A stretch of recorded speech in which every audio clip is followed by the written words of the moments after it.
28 years, Professor. Let's see what kind of galaxy we woke up to.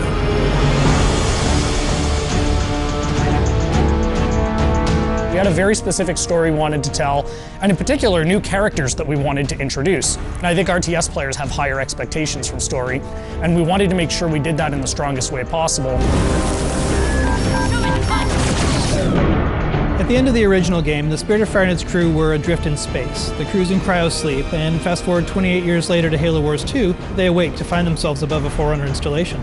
Halo fans, especially those who've played Halo 3, will recognize it as the Ark. It's the largest and most powerful of the Forerunner creations, and it's also the birthplace of the Halos. It's literally the place that made all of the Halo rings, so that's the kind of power that's contained there. The only connection they have when they wake up is a small signal, one emergency beacon, that's coming from the surface of the Ark down below.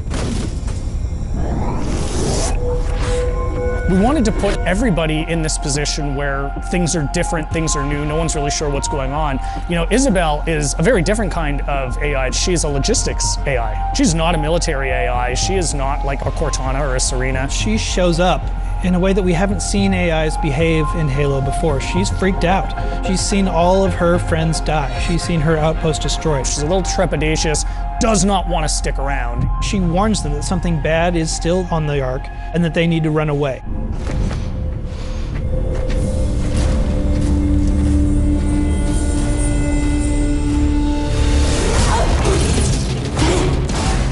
The Spartans from Halo Wars, last time you saw them was in the original Halo Wars, just tearing down a pack of elites. And here are those same Spartans being taken apart by one guy. Who is this guy? They meet Atriox for the first time. He surprises them. The Spartans expect a brute, they get much more than a brute in Atriox. There's actually more to this guy. He's not just a really strong brute. He's good at tactics, he's good at outthinking his opponents. That was the genesis of that character, of what if one brute was not only stronger than the others, but also incredibly intelligent. Atriox is something the universe hasn't seen before. The fact that he can surprise and then beat 3 Spartans in hand-to-hand combat sets the stage for who's in charge of the Banished and the kind of threat they pose. From a visual standpoint, we wanted to carry over enough of the original Covenant technologies, but at the same time, being in your face, more about hard hitting and close combat. You know what a Wraith does if you've played Halo, but you've never seen a Wraith look like this before. Lots of layered armor, lots of ramming spikes, things that spoke to a brute's sensibilities and aesthetic choices. This is who they're going to have to fight. This is who Captain Cutter has to beat. Our astronavigation system can't pinpoint a location. We're not on the map anymore.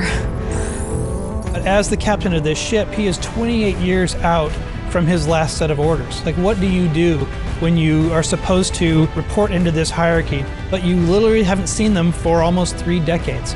We didn't drift out of the galaxy in 28 years, Professor. The crew wakes up, they have no idea what's going on, and he comes across this massive Banished force. He's always chosen his crew over his own advancement. They've been through hell and back, and they wake up in this universe they don't understand, and he's going to do whatever he needs to do to protect his crew. And that sets off a really fascinating face-off.